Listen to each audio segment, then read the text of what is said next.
Hace casi 2 años, realicé un vídeo hablando sobre algunas teorías de la Biblia y del cual, a pesar de ser un vídeo muy bien recibido, mencioné que haría una segunda parte que nunca llegó, y siéndoles sincero, me había dado algo de flojera realizarlo ya que no tenía motivación para armar una segunda parte. No obstante, en el grupo de Facebook, La Sociedad Oculta del Iceberg, se subió una imagen bastante interesante y que llamó mucho mi atención, por lo que me tomaré la libertad de hacerle un vídeo al respecto para considerarlo por fin como una continuación del vídeo que subí en el 2021. Los créditos al autor de la imagen aparecerán ahora mismo en pantalla y la invitación al grupo de Facebook está abierta para todos, los links respectivos estarán en la descripción, por lo que sin más que agregar a la introducción, podemos comenzar.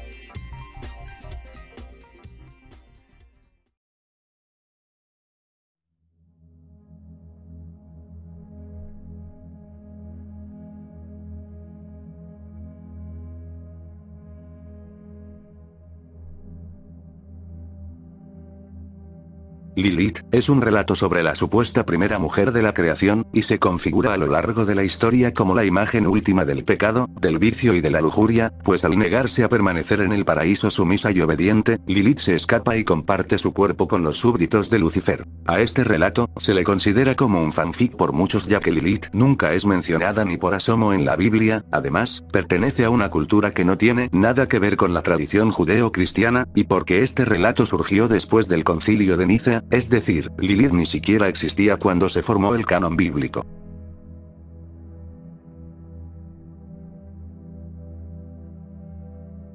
Tanto en el Antiguo como en el Nuevo Testamento, se mencionan distintos libros que son tomados como fuente o referencia, y mientras que algunos de ellos son libros de la Biblia, también se citan otros libros que se encuentran perdidos, y algunos ejemplos son el libro de las batallas de Jehová, el libro de Jaser, Hechos de Salomón, Crónicas de los Reyes de Israel, Crónicas de los Reyes de Judá, Crónicas del Rey David, Crónicas del Profeta Natán, el libro de Gad el Vidente, Profecías de Ahías Silonita, Profecías del Vidente Ido, y un gran etcétera. A pesar de que la mayor parte de estos libros son citados en otros libros históricos, en donde se recopilan batallas y eventos de la historia israelita, la mayoría de estos se encuentran extraviados mientras que otros, su existencia aún continúa sin ser confirmada.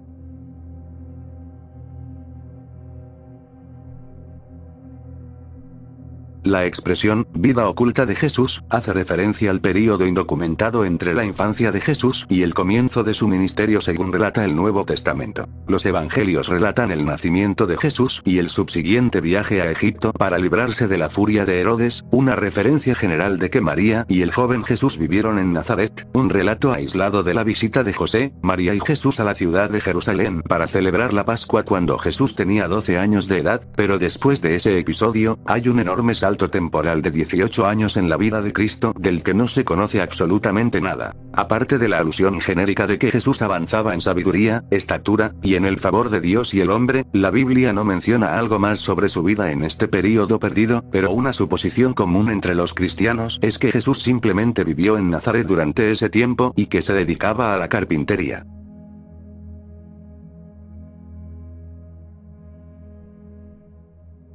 La reina de Saba, fue la reina del antiguo reino de los sabeos, y aparece en la Biblia presentada en los libros Primera de Reyes, Segunda de Crónicas, y en el Evangelio de Lucas del canon bíblico. También tiene presencia en el Corán y en la historia de Etiopía. En el libro Quebran Agast, una crónica pretendidamente histórica de los reyes de Etiopía, se relata que esta reina tuvo un hijo con el rey Salomón al que llamaron Meneliki, quien sería el futuro rey de Etiopía, y el que según se trajo el arca de la alianza desde Israel, llevándosela a su reino. En los textos bíblicos, la reina de Saba no es nombrada explícitamente por su nombre, pero en la tradición etíope es llamada Maqueda, mientras que en la islámica se la conoce como Bilquis o Balquis.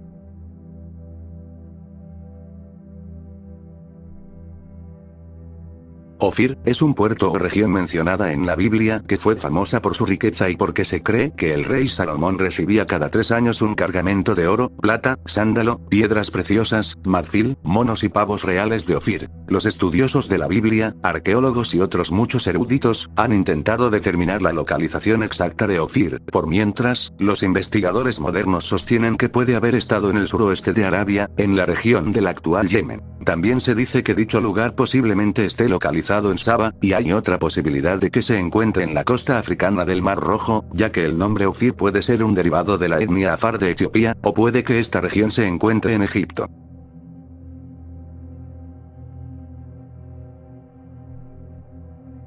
El Evangelio de Marcos relata la historia de Jesús de Nazaret desde su bautismo hasta su resurrección. Sin embargo, se cree que este libro termina abruptamente en el versículo 8, y que los versículos del 9 al 20 fueron agregados posteriormente por un redactor diferente al evangelista Marcos. Se piensa esto ya que los versículos del 9 al 20 no aparecen en ninguno de los manuscritos conservados más antiguos, y se ha comprobado que el estilo es muy diferente al resto del evangelio. La incógnita de este libro es si Marcos quiso que tuviese ese final, si tuvo que finalizarlo bruscamente por alguna razón desconocida, o si hubo un final que se perdió, ya que el final, narrando las apariciones de Jesús resucitado a María Magdalena, a 2 discípulos que iban de camino y a los 11 apóstoles, así como la ascensión de Jesús al cielo, es casi seguro que se trate de una adición posterior, y aunque esto sea considerado como canon en la Biblia, no significa que este evangelio haya sido necesariamente redactado por Marcos, o que este final realmente haya ocurrido.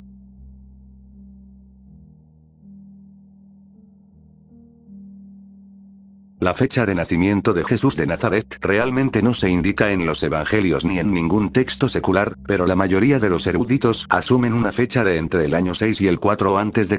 y a pesar de que la evidencia histórica es demasiado ambigua para permitir una datación definitiva, la fecha se ha estimado a través de eventos históricos conocidos mencionados en los evangelios de Lucas y Mateo, o trabajando hacia atrás desde el comienzo estimado del ministerio de Jesús. El libro de Lucas afirma que Jesús nació cuando se promulgó un edicto de parte de Augusto César, por lo que bajo este pequeño contexto, se acepta generalmente la idea de que Jesús nació antes del año 4 a.C., año estimado de la muerte de Herodes. Sin embargo, no se puede concluir la fecha exacta del nacimiento.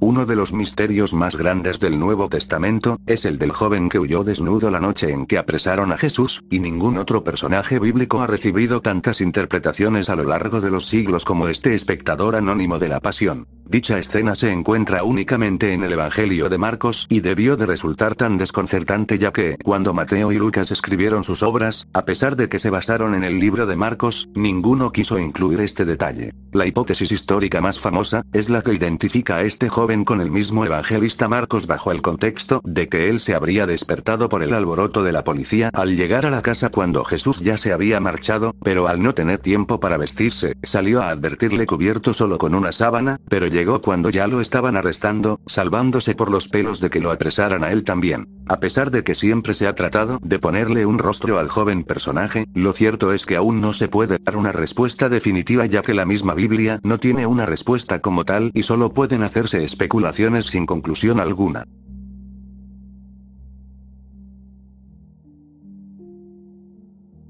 La maldición de la higuera, es uno de los milagros de Jesús que está incluido en los evangelios de Marcos y Mateo, donde se narra que después de la entrada triunfal de Jesús a Jerusalén y antes de la expulsión de los mercaderes del templo, este maldice una higuera para que sea en adelante estéril, y presumiblemente al día siguiente, el árbol se encuentra marchito, incitando a Jesús a que hable de la eficacia de la oración. Mateo presenta el acontecimiento como un evento único, mientras que muchas religiones interpretan el acontecimiento de diferentes formas, como un ejemplo de impotencia divina, el estado y la nación del pueblo judío, o para demostrar la autoridad de Jesús sobre la naturaleza.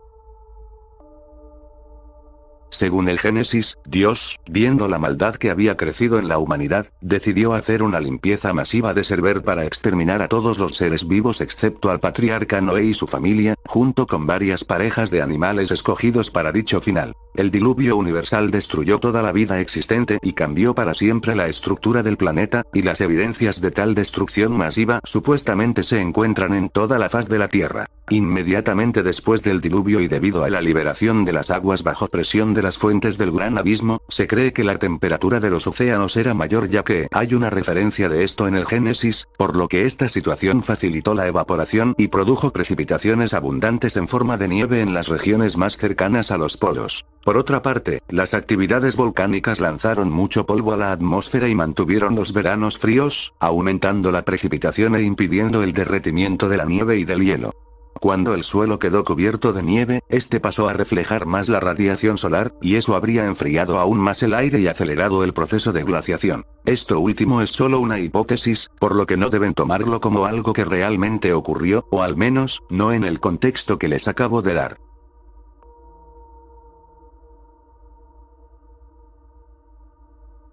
Según el libro del Génesis, después del diluvio universal, el pueblo restante comenzó a desobedecer a Dios y algunos no creían en su plan, por lo que sin consultarle mediante la oración, empezaron a edificar una torre para tratar de llegar al cielo, y este falso templo es el que se conocería como la Torre de Babel. Esto le pareció una arrogancia a Dios, y decidió crear distintas lenguas para que no se entendieran, no pudieran construir la torre y se vieran obligados a encontrar un lenguaje común para lograr el entendimiento. Las personas, al no poder entenderse entre ellos, tuvieron que dejar de construir la torre, y Dios esparció al pueblo y los diseminó para que vivieran por todas partes de la tierra. Otra teoría rebuscada propone que el relato de la torre fue ideado por los judíos al ser exiliados a Babilonia, pues cuando llegaron a dicha ciudad, observaron el figural de Etemenanti, el cual era una estructura gigantesca que los judíos asociaron con la torre. Ya en el exilio, el pueblo judío inició la redacción de varios de los textos bíblicos que han sobrevivido hasta el día de hoy. Entre ellos, está el relato de la Torre de Babel, el cual fue creado con dos propósitos: mostrar que Dios castiga la soberbia y el orgullo del hombre, y tratar de explicar por qué existen varias lenguas en el mundo.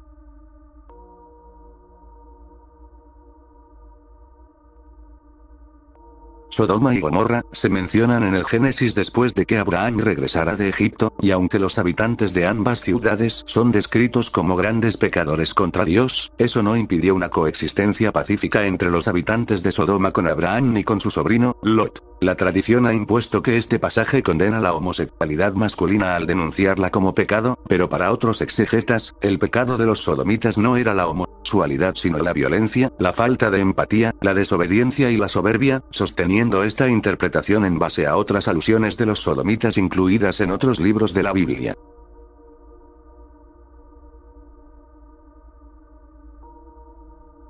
Las 10 plagas de Egipto es un relato del Antiguo Testamento que cuenta cómo Dios infligió a los ciudadanos del reino de Egipto una serie de calamidades con el fin de que el gobernante dejara libres a los esclavos hebreos y les permitiera salir del país. Aunque la Biblia registra las 10 plagas, la ciencia ha ofrecido una serie de teorías que explicarían los acontecimientos. Por ejemplo, la sangre serían bolsas de aire que contienen gases con altas concentraciones de hierro que al contacto con el oxígeno provoca que el polvo se vuelva rojo al contacto con el agua. Las ranas, a diferencia de los peces, las ranas consiguen escapar vivas del agua, pero arrasan con los cultivos que encuentran a su paso. Los mosquitos, piojos y pulgas son atraídos por las malas condiciones higiénicas debido a los cientos de peces muertos en lagos, ríos y mares. Los animales silvestres escapan también de las plagas de insectos y a su vez arrasan con todo lo que encuentran a su paso. La pestilencia se debió a todas las infecciones derivadas de los animales muertos y a la falta de agua limpia. Las úlceras y sarpullido fueron provocados por los gases tóxicos liberados del suelo.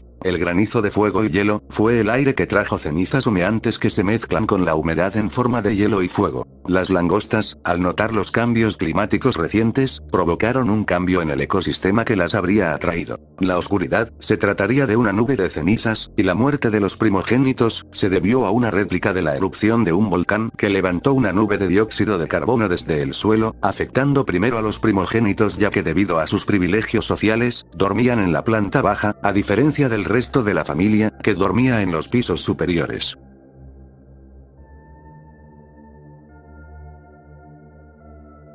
La bruja de Endor aparece en el libro de Samuel y relata que el rey Saúl consultó a una adivina con el propósito de invocar al ya muerto profeta Samuel. Lo extraño es porque el profeta apareció si cualquier acto de brujería o invocación estaba penado y desaprobado por Dios, ya que incluso el rey Saúl había echado a todos los brujos y mediums de Israel. Por ello, había acudido a Endor buscando la ayuda de una adivina capaz de contactar con los muertos. Continuando el relato, se dice que la bruja se impresionó debido a que en verdad un muerto había regresado llamado a la vida. Sin embargo, la invocación no había sido dirigida realmente por la bruja, sino que Dios permitió que el profeta volviera para repetirle a Saúl lo que él ya sabía.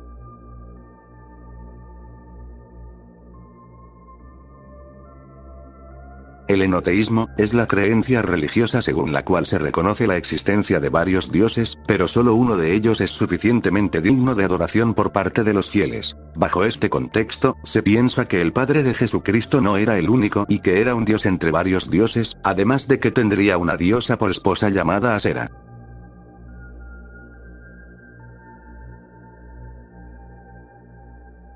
Yahweh es uno de los nombres más usados cuando se habla de Dios, y es el que aparece con más frecuencia en la Biblia, ya que este sería el nombre que Dios escogió para presentarse ante Moisés. Algo a destacar es que no se sabe su pronunciación exacta, ya que por respeto se ha mantenido sin vocales por los hebreos, puesto que consideraban el nombre de Dios demasiado sagrado como para pronunciarlo. Este nombre aparece por primera vez en el segundo capítulo del libro del Génesis, durante la historia de la creación de los cielos y la tierra. En dicho capítulo, Yahweh aparece justo al lado de la palabra Elohim, y puede que sea con la intención de enfatizar la realidad indiscutible de su presencia durante la creación y expresar que Yahweh es el nombre del Dios creador.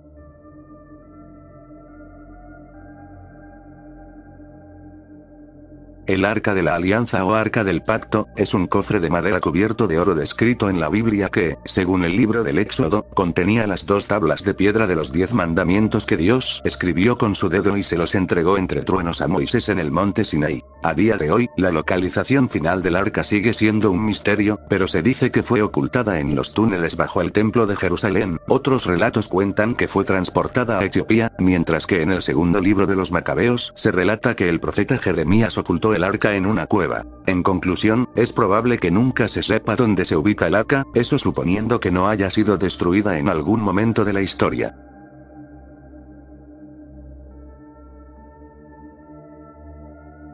La literatura apócrifa hace referencia a un libro que no es canónico, pero que tenía intenciones de serlo, ya sea por su género o por el autor a quien se le adjudicaba, pero que no pasó la norma. En el caso de la Biblia, los libros apócrifos son aquellos que no son reconocidos en el canon de la Biblia, ya sea por ser libros escritos por comunidades cristiano-judías las cuales no fueron reconocidas por las comunidades cristianas posteriores. Muchas de estas enseñanzas de Jesucristo escritas por sus discípulos, no han sido reconocidas en el canon bíblico debido al parecer del concilio de la época, por no ser inspiradas del Espíritu Santo, siendo esta una justificación de la Iglesia Católica oficial.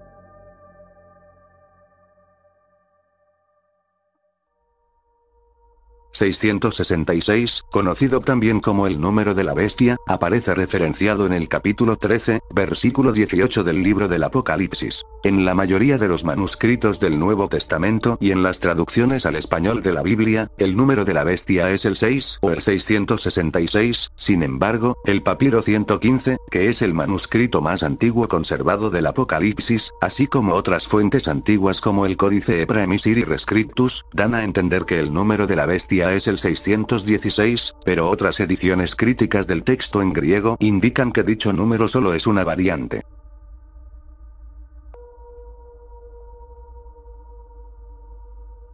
Los deuterocanónicos son textos y pasajes del Antiguo Testamento considerados por la Iglesia Católica y la Iglesia Ortodoxa como canónicos, pero que no están incluidos en la Biblia hebrea. Estos textos y pasajes, muchos de los cuales fueron escritos originalmente en hebreo, aparecen en la Septuaginta, una Biblia griega datada de entre los años 280 y 30 a.C., y aunque los deuterocanónicos no forman parte del canon judío, muchos son mencionados o interpretados en el Talmud, o son recogidos como tradiciones en la ley oral, mientras que algunos como Macabeos, contienen relatos que se consideran importantes dentro de la tradición judía.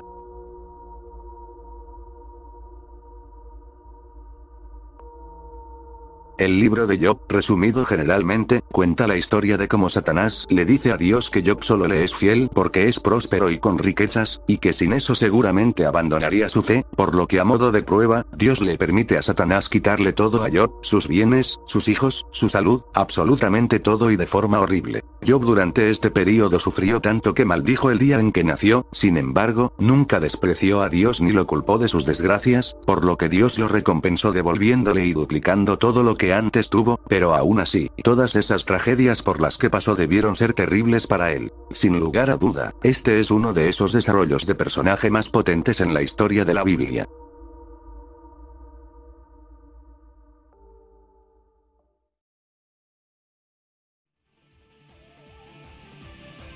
Y bueno gente, hasta aquí dejaremos la primera parte del iceberg, y respecto a las fuentes de información, que es algo que nunca menciono, les aclaro que me basé en investigaciones básicas de internet, y en algunas ocasiones leí algunos contextos de los temas en los comentarios del post de Facebook, porque sí, mientras yo investigo un tema, es probable que alguien allá afuera tenga una explicación completamente diferente a la mía. Aún así, espero que este video les haya gustado, si es así, pueden dejar un pulgar arriba y comentar, pero si se suscriben y comparten sin duda compensaría todo el tiempo y trabajo detrás de cada video. Yo me despido por hoy, que pasen muy buenos días, tardes o noches. Hasta la próxima.